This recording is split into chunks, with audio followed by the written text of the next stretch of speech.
I saw that people were doing favorite things of 2023 and 2024, and I decided I wanted to do my own version of the favorite things or wrapped of the year. So I asked my friend Raven, and she said she was totally down. And so these are our favorite things of 2024. There's a variety of topics. There's some YouTube related, some sewing, and then some just things we like. But we're going to get into it. But I'm sure you all know Raven, though. But if you don't, Raven, do you want to introduce yourself? Sure, I'm going to introduce myself. Hey guys, I'm Raven. So if you're new here, I am a know me pattern designer. I am a sewing content creator, and I am a small business owner, and I'm also a friend of Chann's. So hey y'all. Oh, let me also say I got most of these questions from the Beautiful Mess podcast and also Casey Kerban. She has a YouTube channel we'll be referencing later in one of my questions. But I did add a couple of my own, but I do want to give props to the original creator of this. So, okay, first question is, what was your favorite fashion or sewing trend from the past year?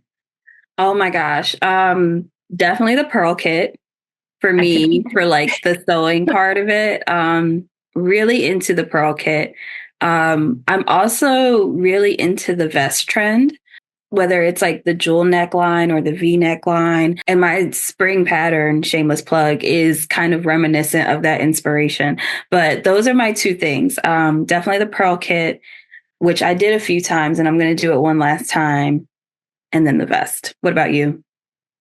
I really liked the ultra feminine or the coquette style, which I think is going to roll over into next year. But I just really liked women embracing their girliness with bows and skirts and like flowy princessy dresses. Like speaks to my heart.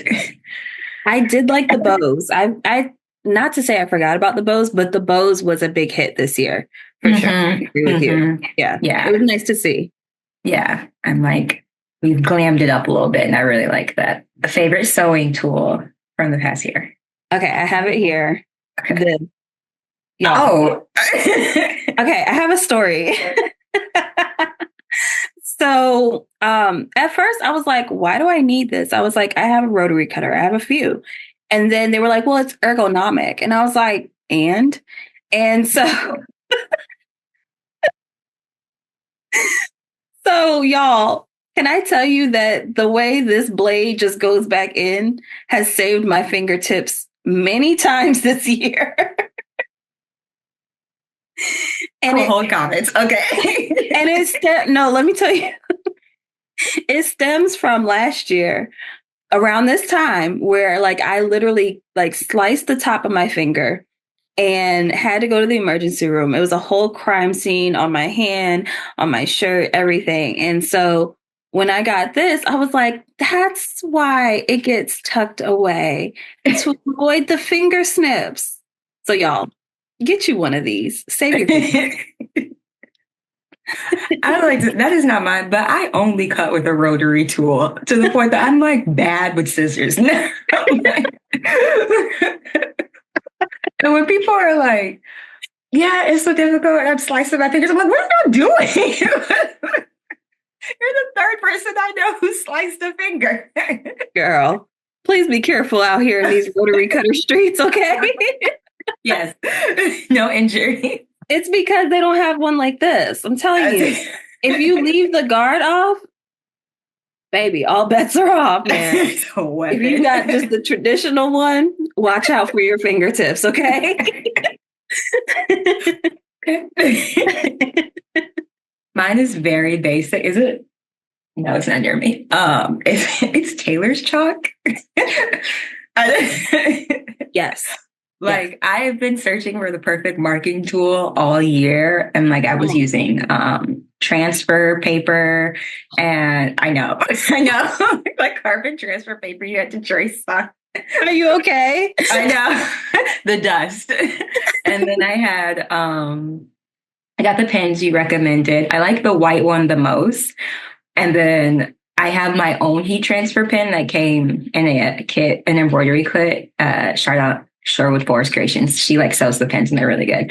But the Taylor's chalk, like It's really been, again, you get good quality Taylor stock too. And I got like white and yellow. Like it's really changed the game because I am not someone who can visually remember where a dart is and just freestyle it. Like I don't, shout out to y'all, but I cannot do that and stuff. So. Oh, me neither. Now, I would love to know what brand you got because, like you said, real like heavy on the really good Taylor's chalk. Like, not all Taylor's chalk is created equal. Mm-mm. No, so the white one I got, I think is just like Dritz or something. I got it at Joann's.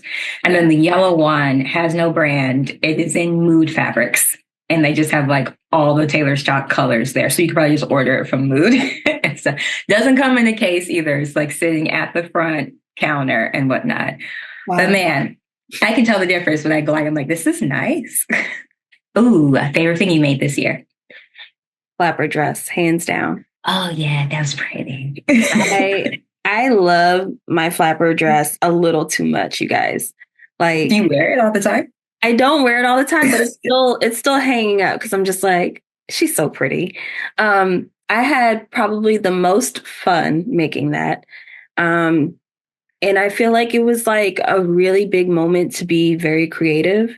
Mm-hmm. And I would say like in the year of 2024, it was like my year was heavy on the deadlines because it was like my first year as a Nomi designer. So there were a lot of things a lot of rules and a lot of deadlines that I really had to stick to and adhere to in order to create products and whatnot. And so with the flapper dress, it was like a really big sense of freedom for me for some reason to just be completely creative like that.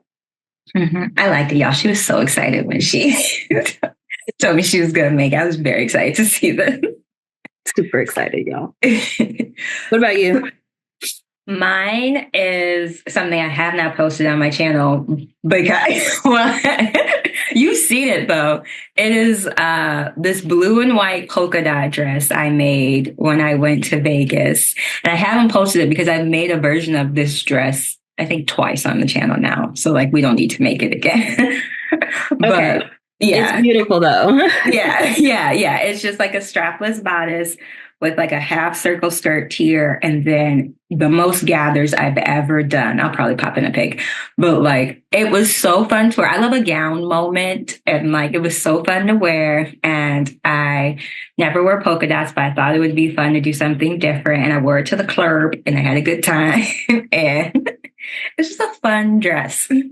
I love this dress on you. I did see this, y'all. I just, when she said the polka dot dress, I was like, yes. And I love that, like, this is going to sound really odd. I love that the polka dots were in really great proportion with the design. Does that make sense? Am I like nerding out too much right now? I pay attention to these things, so I know what you're talking about. Yes. Yeah. Yes, I like big prints if you're going to do a big dress and whatnot. Mm-hmm. I find a lot of polka dots are small, and so it's hard to have that visual impact. But yes, that was a favorite dress. Okay, favorite pattern release from the past year. Oh my gosh, you guys already know what I'm going to say. Plug your brand, girl. Okay, Nomi Pattern 2104. Shout out you, okay? Yeah, hands down, my favorite pattern release of this year. Okay, tell them about it in case they haven't seen it. Tell them. So it is a women's tuxedo pants and blouse, and I love this pattern. It's definitely androgynous. It's giving, like old Hollywood glam. I really love this and I love seeing everyone's version of it. And if you've made it, please make sure you tag me so I can see because I'm pulling inspo and I'm like, oh, I'm going to do that version. I'm going to do that version. But I just love this. And it was something that I had in my brain for a while and to put pen to paper and to see it come to fruition in a 3D moment. Is wonderful. So I'm really, really, really excited about the release of that. And I'm just excited for the creativity that is coming out of that. It's funny you say that because I'm a member of Gertie's Patreon, and one of the perks for my tier is she does a quarterly magazine. And so one of the themes for this one, for like New Year's, was women in tuxedos.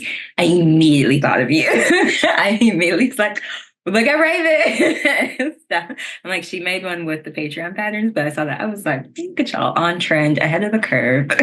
Yeah. That's very good. Now, mine, you would know better than me. I think this came out this year, but I'm not totally sure. Oh no. It's either spring this year or winter last year. Okay. It's the Vogue, what is it? Vogue 2002. Vogue 2004. Vogue 2004. I was like, that doesn't sound right. It's the Zimmerman dupe dress that they have made with like, okay, yeah, that has like the trim, and like they have a long and a short version and whatnot. The side story about this is I bought the fabric, I bought the trim, I just have not made the dress yet. Okay. I just haven't had the time to make it. But no, I know exactly the one you're talking about because I think it's really, really pretty. And it is a Zimmerman dupe. And I've seen a lot of great versions of it. And I know you're going to do it justice because you love Zimmerman anyway. So yeah, I will make it next year. I was like, you have everything except the time to do it. That dress is a beast to make, but yeah, I'm excited. Yes. All right. Favorite YouTube channels? You go first. Okay. Okay, I could not pick one. That's why I was like, you go first. I have 4. Okay. And also, so I don't watch that many sewing YouTubers and whatnot. I probably watch maybe like 5. I'm much more of a artistic, creative blogger watcher person. Yeah. So, or like small business owner. So my first one is Casey Kurban. She is a woman who lives in Jersey City, but she works for NBC and like the Today Show and stuff. So she makes like mostly blogs, but like shows content about like how she got into social media, and she's like their social media manager, and like Christmas in New York and stuff like that and whatnot. So she's just a fun, cozy watch. And then I have Monica Razik, who she is a small business owner, and she makes like scrunchies and candles and tote bags and whatnot. And she also lives in New York City, but she's currently doing the Bryant Park Winter Market. I don't know if you've ever like heard or seen of that. It's like a 52-day craft Christmas market. And so she showed behind the scenes of like preparing for the market and like the booth fee and like how she's doing every day. She had to pay $10,000 booth fee for like, she said she's already made it back. That's the thing. She made it back within the first couple of weeks. So a couple of weeks is too long to be making back $10K in a booth fee, okay? She made it back within 2 weeks. She said that she makes like $1,000 a day on a slow day. I was like, oh girl. Right. So it's really interesting just to watch her and see like everything and just get advice on how to run a small business and whatnot. And then I have 2 more. One is, I'm not going to say her last name right. Chi Udeja. I think that's right. And she is just like a slow living blogger. She lives in a tiny house and she has chickens. She lives in Texas too. And like, she just films herself like Joanna Gaines style. She's real cute. She's like in her 20s and stuff. And she's just like, I decided to give up my luxury apartment and my high rise living. And I just want to live in a tiny house with my chickens and my ducks. And like,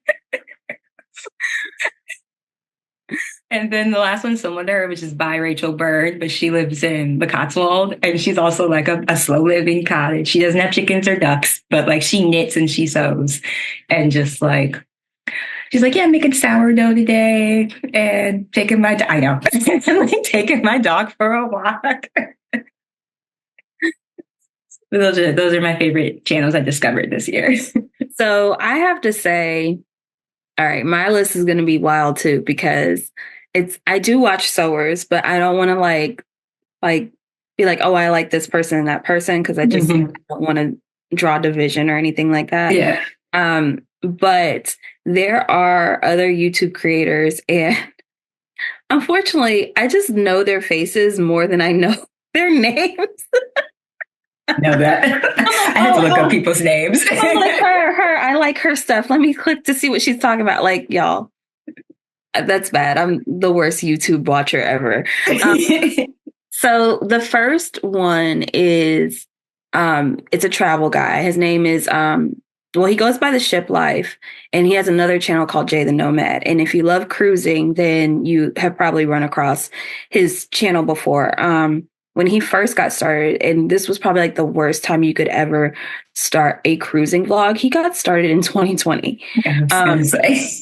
So like he used to work on like NCL and all these different cruise lines, and he started doing content about what it's like to work there. And then he moved on to like, hey, you know, because he lives in like Tampa, so it's nothing for him to hop on a cruise. And so he used to do a lot more of like, I'm going on this cruise and that cruise and stuff. And now he's like really big, where a lot of his newer content is more about like cruise news. But I really enjoyed when he was like doing more travel vlog stuff. So Joe and we used to watch him like all the time. And we still tune in here and there, especially when like cruise news, like, because girl, I love a good internet fight. Don't tell nobody. But what is cruise news, number one? What is that? I'm not in the cruise gossip community. So, and that's exactly what it is. It's like cruise gossip. Like, oh my God, did you hear what happened at kind of the seas? They were fighting. Like, it's like stuff like that, or like who had a fire, who had a flood, like, and it'll be like legit issues. And, you know, people in the comments will be like, oh my gosh, are you serious? Like, I'm going on this next week. Like, I'm nervous now. So there's a level of hysteria to it. So that's kind of like my guilty pleasure a little bit. Okay, girl. Besides loving internet fights. Do not send me internet fights. Please don't. Because I'll go into a whole rabbit hole and be like, and what did he say to her? And run that back.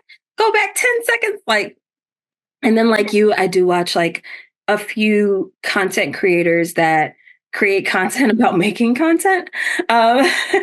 So there's Katie Steckley, which you and we've talked about Katie Steckley before. Mm-hmm. I do like her stuff. And keep in mind too, when you're watching these content creators that make content about making content, you have to like take it with like a grain of salt, because it's a different niche. Not everything that works in a fitness niche is going to work for your niche, and vice versa. So it's just more about like staying more in the know, more up on trends, and seeing if you want to try that trend or don't. So Katie Steckley is one. And then I'm going in my phone right now. There is a girl. She's a Black British girl. I think that's it. Like my top three that I really like. And I mean, I think the British girl I really discovered this year. Katie, I started watching more this year. And Jay from the Ship Life, he's kind of been in and out of our YouTube lives for like a few years. So, yeah. So switching directions, favorite beauty item that you tried this year? Oh, okay. I have to say my eyeshadow kit. I love it. I love it down. It's by Morph. I think that's how you say it. Morph. There might be an E on the end. Morphe. Yeah. Morphe. Yes. I just love it. I love the pigment. It really picks up, and I'm wearing it right now. Mm-hmm. So, I really love how much it picks up the color, and then it stays on like all day. So I've been wearing this for the majority of the year, I think. And it wasn't that expensive either. I want to say, because it's like a kit of like maybe 9 or 10 shades. Mm-hmm. It might have been under $20. They have good stuff. Morphe's been that girl for a little bit. Yeah. Yes. Mine is the shampoo and conditioner that my hairstylist recommended to me. It is called Inner Sense Curl Memory and Color Radiance Shampoo and Conditioner. Mm-hmm. And it has just, I am someone who shampoos every time I wash my hair. And I wash my hair about twice a week. And it just gets it clean. The curls are popping afterwards and whatnot. And I have been struggling to find good hair products. And like, this has been a game changer for me. It is not cheap. Let me just, if you all go buy it, it's not, I think it's like $20 or $30 a bottle, but it is worth it for me. Mm-hmm. Best budget find under $20. Oh, goodness. Oh, do you have one? Mm-hmm. Go ahead. Okay, it is this. It is Aquaphor. But not the lip treatment, the healing ointment, which I use for my lips. It is the best like lip balm I have ever used. And I felt like it was good because you can use it. Can you say NIPPLE on YouTube? I don't Okay. think so. It is NIPPLE cream also. And I was like, it's good enough for cracked those. It's good enough for my lips. Lasts the longest. And I think the 2-pack is like $7. So I discovered Aquaphor when I got sunburned. This was, I mean, we're going on 10 years ago at this point. I had a really bad sunburn on my forehead, and I thought that my forehead was never going to be the same. Like, I was super dramatic about it. I was like, oh my God, I have a 3rd-degree burn on my forehead. Like, it's never going to be the same. And someone told me to use Aquaphor, and life-changing. So it also burns too. Yeah, that's what it's made for. Not for my lips. There we go. Yeah. Yes, game changer. Under $20. Oh my gosh. I'm looking around my room right now. You got any new snacks that you like? Yeah, Joe and I, so favorite thing under $20 is going to be food. That's fine. Joe and I, we discovered this black truffle dip at Aldi. Mm-hmm. Y'all, it goes good with chips, veggies, like little carrot sticks. Mm-hmm. It's so good. It is so good. Please try it. If you like black truffle, just try it. If you love truffle oil, just try it. I do like truffle. I do like truffle. Ooh, a favorite splurge that was so worth it. Hands down, my DJI camera. Hands down. Yeah, she is nice. Hands down. Like I splurged on that, and the reward has been in spades. Like, so good. So good. You need to get it. I might if my vlog camera ever comes. I might have to do that. Mine is a fitness coach. Oh. Mm-hmm. I decided to invest this year, and we were going to be together for 6 months. And it's nice to have someone to talk to you and like tweak things along the way and tell you what you're doing wrong and what you're doing right. Because I can't do it on my own. I've realized I need help. I need somebody I can call and talk to. Be like, hey, girl. It's just been great because I plateau at what I'm at right now. And she was like, well, let's fix that. And like, we started tweaking things and stuff. So it's been nice. It's been great. It's expensive, but it was worth it. Just saying. Favorite recipe that you tried this year? I want to say it's 2 of them. And I'm not a big pasta person, but these 2 recipes have changed how I like pasta. So the first one is Marry Me Chicken, which I have featured over on my channel before. Y'all, I love that. I love it so much. So the Marry Me Chicken.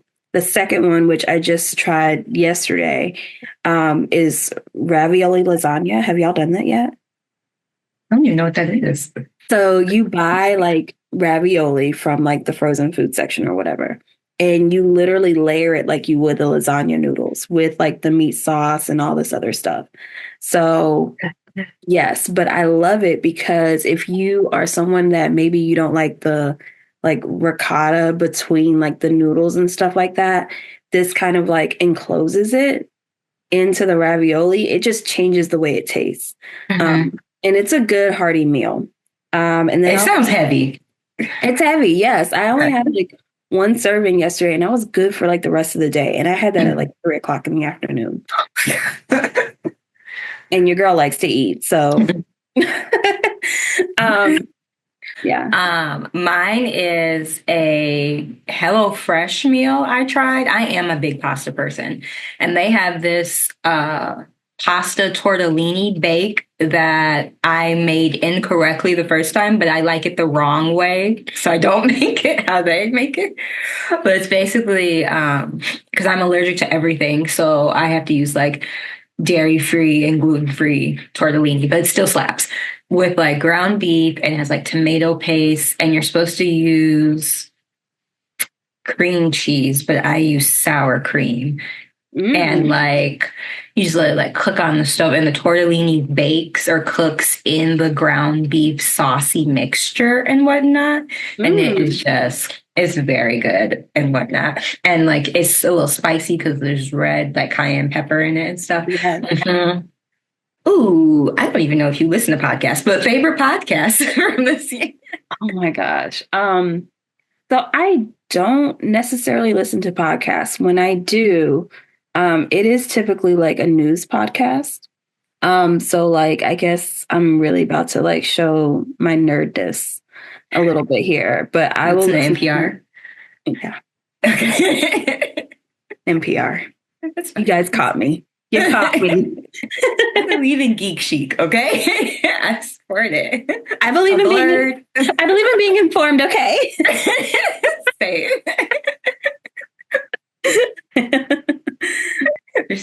Mine are not that mine are more entertainment. So the podcast that this is based upon, A Beautiful Mess. That's one of my favorite podcasts. Were you familiar with their blog? Had you ever heard of them? I have heard of that, yeah. Okay, yeah. Yeah, they were bloggers for like 15, they still blog, but they were DIY bloggers for 15 years. Now they've switched to food. I have tried the recipes, pretty good. That's what I started with, and then it got me hooked. And it's just like listening to it's like going to brunch with your girlfriends and catching up and listening to them chat. That's how their podcast feels. And so I really enjoy it. And they have like comfort rewatches, like they'll rewatch The Holiday and say everything they loved about it, or they'll talk about like design trends because that's their base and whatnot and stuff. So it's just a fun podcast to listen to. Mm-hmm.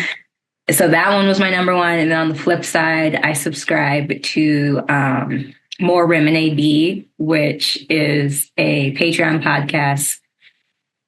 I found them because they have one called Rosecast on Spotify, which is, imagine like two bros giving sportscaster type feedback on The Bachelor and Bachelorette.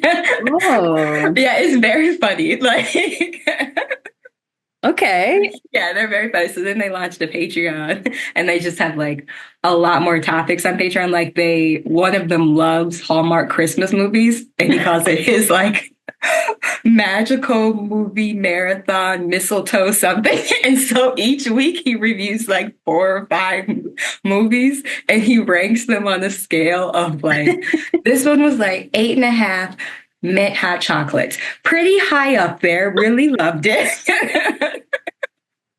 Or this one was 5 eggnog lattes. I could not rewatch them. Those are my 2 favorite podcasts I listen to. I've listened to them all year long. Oh, favorite movie or TV show? Okay. So my comfort show is The Crown. I don't know why, but it is. It just is. Of course, Bridgerton. And then hang on, I've got to find this other one. I won't call it my favorite, but it was an impactful one. This is it. It was on Hulu, and it is called We Were the Lucky Ones. Mm-hmm. Do you have Hulu? Mm-hmm. So it's a series about this family that is living through the, and all of the immediate members of the family survive and it follows every single family member on their journey through the. So one of the brothers, he's like in France, and he's trying to get out of France because if you know your history, France was eventually occupied by Germany. So he's trying to get out of France, and he ends up on this boat, and he gets like sent to like Argentina. And he has to survive and almost like kind of like pass in Argentina. There's another set of brothers and sisters that have to like pass in Poland and like deny like their, you know, their faith and their religion and stuff like that. And so it's just like this really interesting story that is not like most stories that you hear about, where it's more about the survival of the family. So that's one that I watched. It was kind of like earlier in the year. I thought it was pretty good. And then, like I said, Bridgerton, no doubt. The Crown is my comfort show. I watch The Crown a lot when I'm sewing because I don't have to look up and watch every scene. I can hear it and know exactly what's going on. I know, I'm weird. I'm sorry, y'all. Yeah. That relates to my answer. Yeah. Mine is, I'm like you. I cannot sew and watch things I've learned. I need to give it my full attention. Otherwise, I'm sewing weirdly. Mhm. But Abbott Elementary was one I like really tried to watch this year. Yeah. Because I like TV to be happy and like fun and whatnot. And then I haven't finished it, but I really enjoyed it, is The Swans that came out like I forgot all about The Swans. I know. I need the to Truman finish Capote it. show, right? Yes, yes. Girl, I did Yes. not know you were watching The Swans. I was watching the Swans too, and I was into it too. Yeah.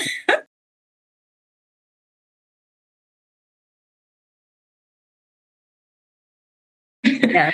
But no, The Swans, I totally forgot about The Swans. The Swans was a good show. It was a really good show. Yeah. Yeah. If like whoever's watching, if you like things about just like the upper echelons of society, things happening on the fringe, but not really on the fringe, and it's kind of like living history in a way.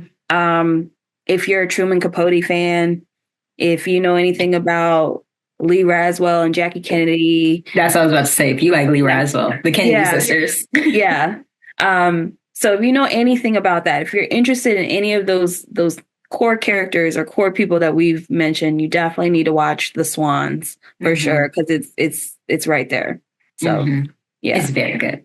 I liked it. Yes, I need to finish that. Yeah, and I will finish the Netflix as well. Favorite album of the year? Oh, I'll just say Cowboy Carter. I don't know if it's my favorite, but it is a good album. Not better than Renaissance. I listen. Okay, according to Spotify, mine is also Cowboy Carter. So I was like, I listen to Cowboy Carter more than Renaissance. Really? Okay. Yeah, okay. Yeah. So I just liked it the most. Yeah, it was a good album. Liked it. Listened to it a lot. Not a lot of skips for me. See, Renaissance has like 0 skips for me. Cowboy Carter, like, it's got a couple, and I'm like, oh, okay, yeah, like we can skip past that. And it's also, to me, it's a moodier, darker album. And so like I have to like ask myself, do you want to cry in this moment, or would you rather just feel joy? I understand that. So that's why there's more skips for me on that album. That's the only reason why. Yeah. In that same vein, favorite song of the year? Oh my goodness. Come back to me. Okay.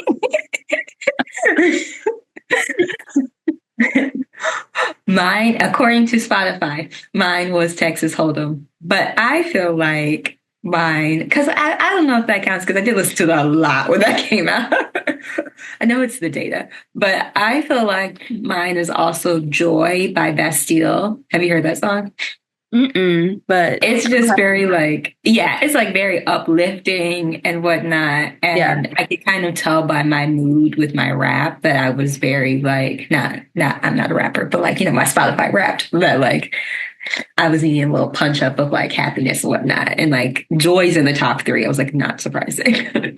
See, I can't go by like my Apple or, I don't have Spotify, but I have Apple and the Tidal. And I can't go by those because I have Zumba songs on there.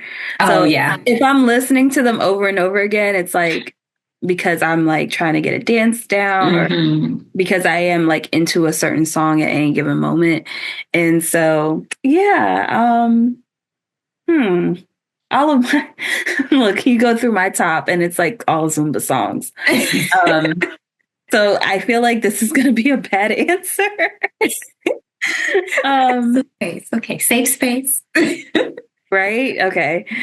So one song that I feel like was like really just like on my mind a lot, and I actually came up with like a Zumba dance for it and stuff, was Canned Heat by Jamiroquai.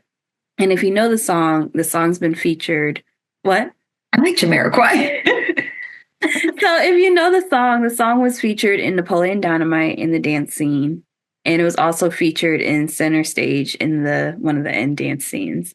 And so like the actual song's like 5 minutes long. But if you listen to like the words and stuff like that, if you're like down and out and you just want to dance and feel good, like this is actually a really good song for you. But it's pretty popular in my Zumba class now. I introduced it like a few weeks ago and everyone really likes it. They like to dance to it. So it's been in hot rotation for me. The song is like 25 years old, but just go with it, y'all. That's fine. That's fine. We listen and we don't judge. I like Jamiroquai. I'm like, I've probably heard this song before. You have. And you probably thought it was named something totally different and was like, oh, that's the name of that song. That's literally what you're going to say when you hear it. Okay. I'll look this up. Okay, we have 2 questions left. Okay. Something you tried for the first time this year. So it was my first time doing group fitness. Me and fitness in the same sentence is so crazy. But have I done Zumba in the past? Yes, as a participant, but never as a teacher. So that would be something that I did for the first time. First time, though, sewing related would be my Halloween costume. I've never made a Halloween costume. So that was new for me. And you know, like I mentioned before, that was a lot of fun for me. So, yeah. I think you should keep doing that. I think you should keep making them. Me too. Mine's fitness related. I did the Couch to 5K app, and I mean, I didn't finish it, but like we had restarted it, but this is the furthest I've ever gotten in it and whatnot. And like, am I good at running? No, but do I keep trying and persevering? Yes. So good. I have like all the gear, girl. I got like a camelback with like, my shoes are specially fitted. I have special insoles. Okay. It makes a difference. I hate that it does, but I'm all in. I'm a runner. No. So annoying. Okay, and our last question is something you are proud of. Okay, I'm going to list 2 here. I think y'all know the first one. Becoming a no-meat rider. Okay. I'm very proud of that. Very proud of that. Very proud of becoming a Zumba instructor. I became a Zumba instructor by literally going to one bad class. And I was like, how do I do this? Because that was terrible. And here we are. I have 2 classes a week now. So follow your dreams, you guys. I'm that person. I understand. Where I'm like, we don't need to do this again. I'm like... So I would say those are like the 2 things that I'm really proud of. It's like just being that self-starter and just going after something that I feel like, again, I feel like with both, with Zumba and even with my pattern, these were voids. There's definitely a Zumba drought in my community. So to be able to offer classes 2 times a week and serve my community in that way is something I'm extremely proud of. So, yeah. This isn't my answer, but I'm proud of you too. I feel like you tried so many new things this year. Like, and if you didn't like them, it was fine, but you still got to try it and like put yourself out there and whatnot. Like, hey, it was so good to see you as your friend. Oh, thank you. I'm proud of me. That's right. Okay. Just because, like, you know, didn't have a job most of the year and like still persevered and eventually was like, you have to keep living your life. Like we can't just put everything on hold. And then they don't know this yet, but like they did have a job. I am no longer there. That was not a good fit. But like recognizing this is not a good fit and like, does it suck not having a paycheck? Yes. But also, do I want to be somewhere where I don't feel comfortable? No. So like that, I'm also very proud of me that I live way below my means. So I'm not like struggling the whole time that I'm jobless. But I know the right job will come. And, you Yes. know, I would love this to be the right job, but until we get there, like I will wait and be patient. That's it. That's all the questions. Oh my gosh. Okay, so we have like less than 2 minutes left. Okay, yeah. So this was so fun. Can we do this next year? Yes. This was so much fun. I loved this recap. And I love doing it with you because, you know, you and I, we know each other. We're always talking, and I feel like just to bounce these ideas off each other in this forum is nice to have. So yeah, definitely. Thank you for inviting me. You're welcome. Yes. Thank you for doing it with me. I haven't like fully thought it out, but I was like, we should do some 2025 predictions with each other. Like that would be fun. Okay. All right. So 30 seconds. Okay. Yes. You go first. This was your idea. Oh yeah. I think that like the girly glam is going to continue, but like change to something else. Like I've seen like princess core pop up. I don't know if it's going to be like that hardcore, but I think that's going to be a thing. And then I also think more people are going to get into sewing, but they're going to have like a culture shock with how hard it is. I think we are going to see more sewers in 2025. Yeah, I definitely see that happening a lot. And I honestly think, again, girly core and just more of like, I think we're going to see a revert back to a regression to like 1950s and vintage stuff. Actually. Yeah. I think that's going to happen too. Yeah. Yep. That'd be interesting. That'd be good. Cool. All right. Well, thanks for doing with me, girl. You have a good rest of the day. All right. You too. See you later. Bye. Bye.